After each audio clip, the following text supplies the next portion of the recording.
Hello class. Thanks for joining me in a sunny day in southern Ontario. I'm here next to my new favorite creek. It's a tributary that runs into the Credit River. And now that you've accomplished some work looking at the Holstrom curve and comparing that to your grain size analysis that you gathered data from via a Woolman pebble count method, it's time to look at another index on how to assess a stream. And today, without the tools that we usually have in this class, which would include a spectrophotometer, an electrical conductivity meter, a pH meter, an oxidation reduction potential meter, we don't have any of that. So we're going to go back to basics and assess the water quality of a stream through its biotic index. And what you're going to have to do, or I would like you to do if you can access a stream, is to use this sheet. I will send you two different keys. There's a simplified key like this one, and then there's a more robust one where you can identify down to the species level.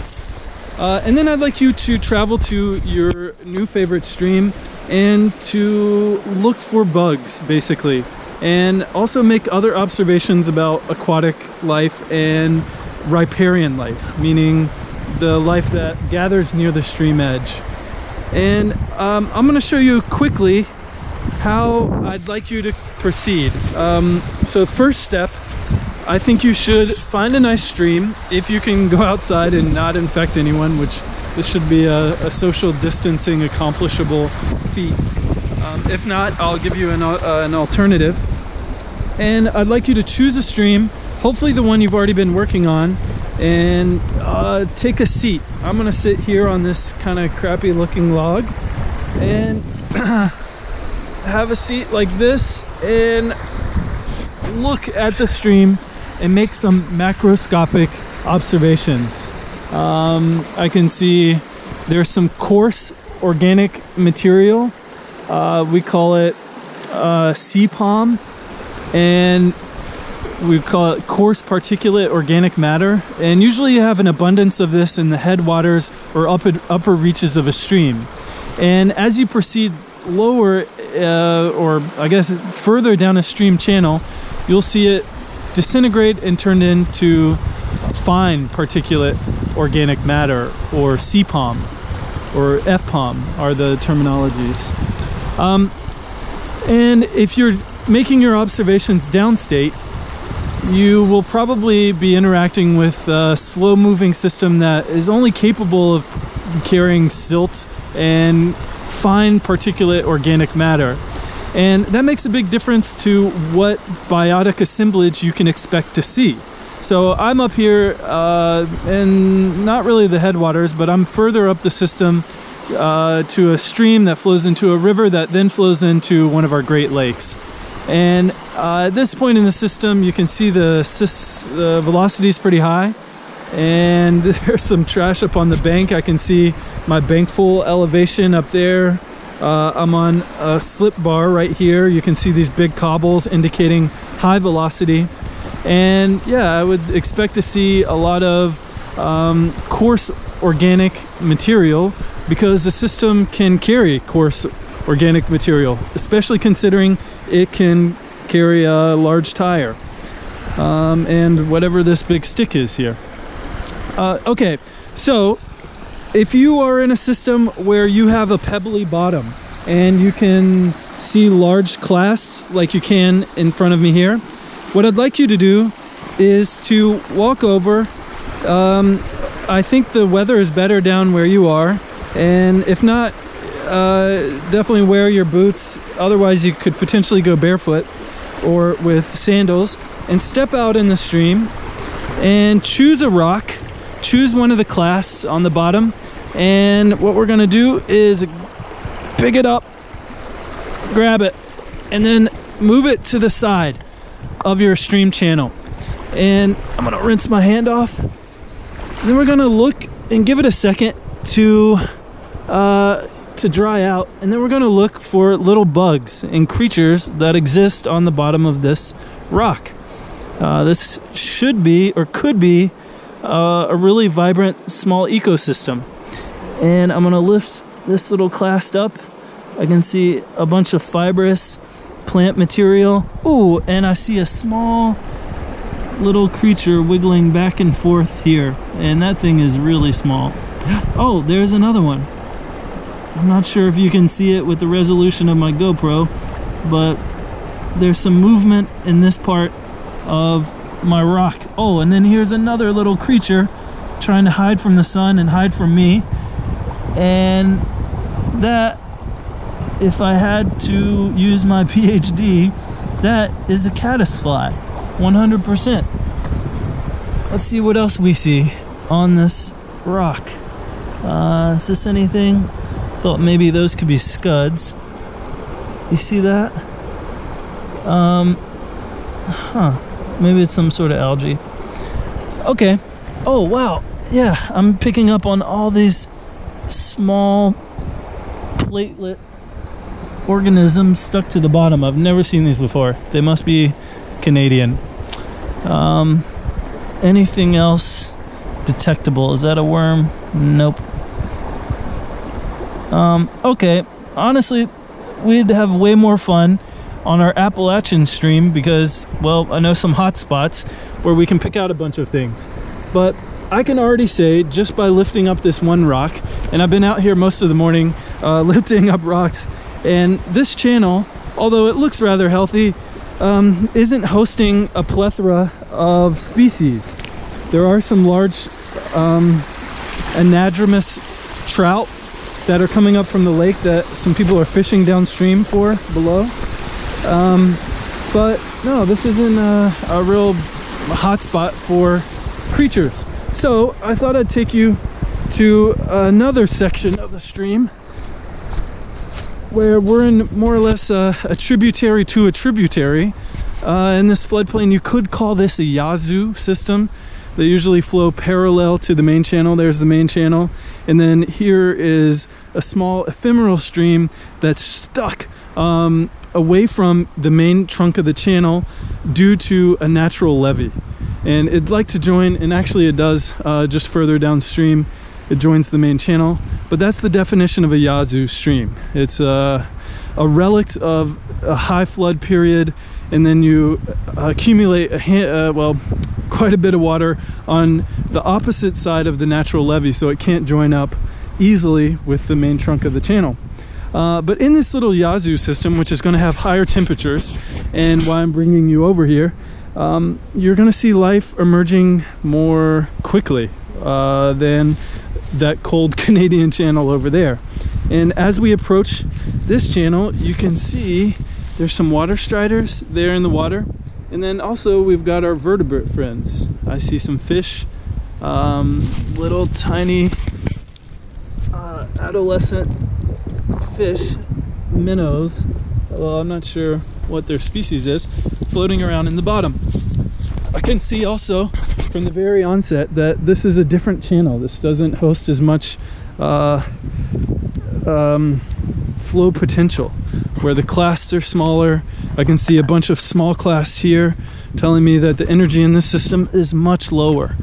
And then as we're moving on, you can see the terrestrial biosphere encroaching on this area. You can see the grass coming in, and it's anchored down by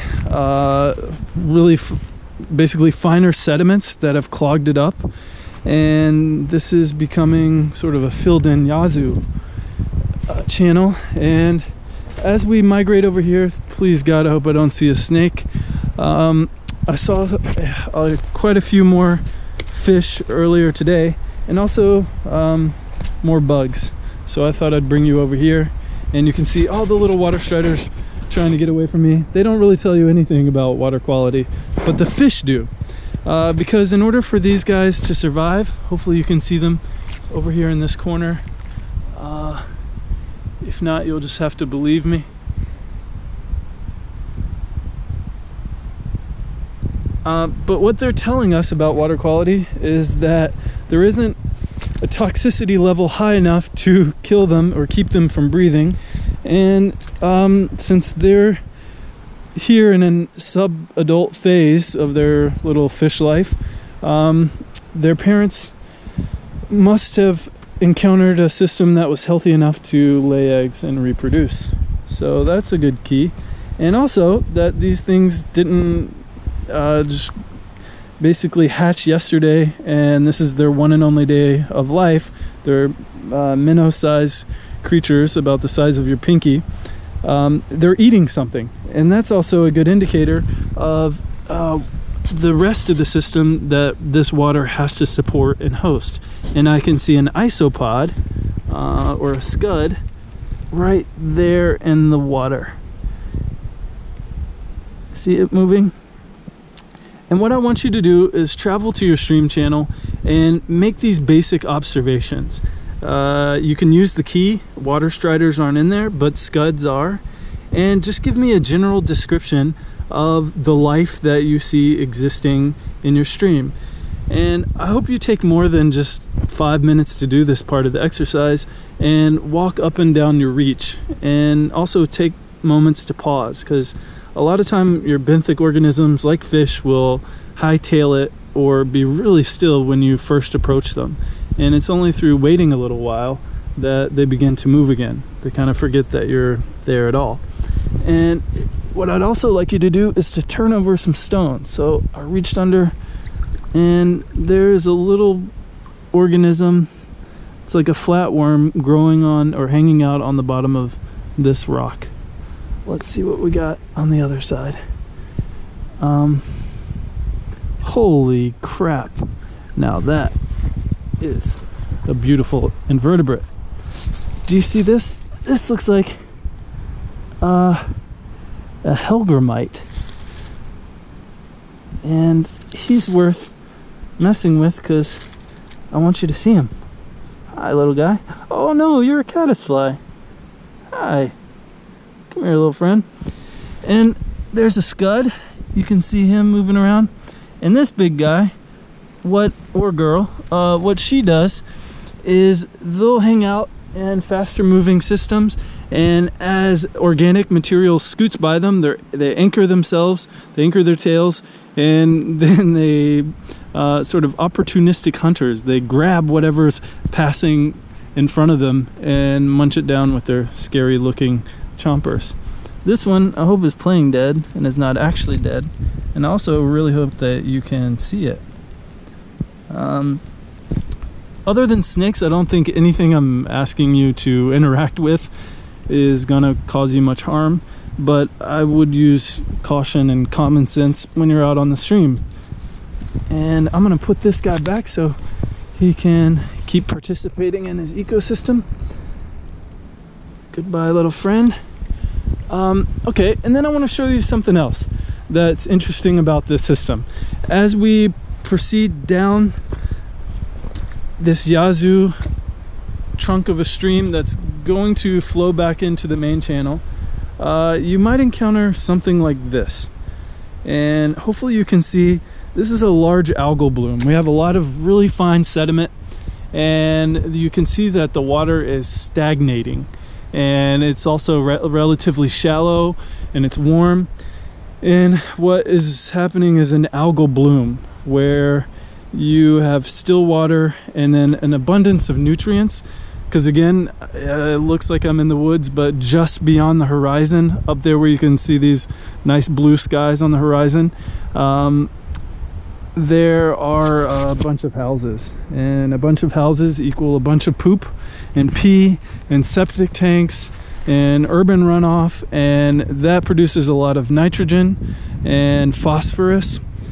And our natural ecosystems love nitrogen and phosphorus, and they use it up.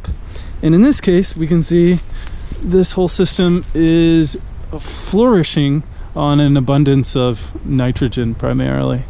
And the algae has taken the opportunity to rapidly breed, and in the process it's using up a lot of the available nutrients, and then furthermore it's about to block the incoming solar radiation and then create a dead zone in the bottom of this channel. So this will be once a living system, soon to be a really dead system. And the algae will also reproduce until it reaches the law of biotic potential, and then it will also collapse. And we call this process eutrophication. And one of the reasons I'm showing it to you is because it is a huge problem where some of you are down on the bay, and produces a lot of dead zones and fish kills. And I'm gonna walk over here to show you that, well, there's some litter on the stream, but the system, the main trunk that I showed you first, there was some really small caddisflies on the bottom of a rock, and I mentioned that there were anadromous fish swimming up and down, and you can see a coyote or some creature, hopefully not a Canadian bear, ate this yesterday evening or perhaps this morning. And I can say that it was probably an animal like a wolf or a coyote, because I can see his little prints here and over there, and that makes me feel better because I don't want to get attacked by a Canadian bear. Okay, well, that pretty much concludes our outing for today. Since we don't have nets, usually you do this survey with a kick net or a D net, and we would agitate and lift up rocks and collect a net full of material and then dump those into a sorting tray and go through it with tweezers. But in the absence of those, and just with our own biologic equipment, we're going to conduct a basic stream survey. If you want to go the extra mile on this assignment, you could also look into the Maryland Stream Health Survey, which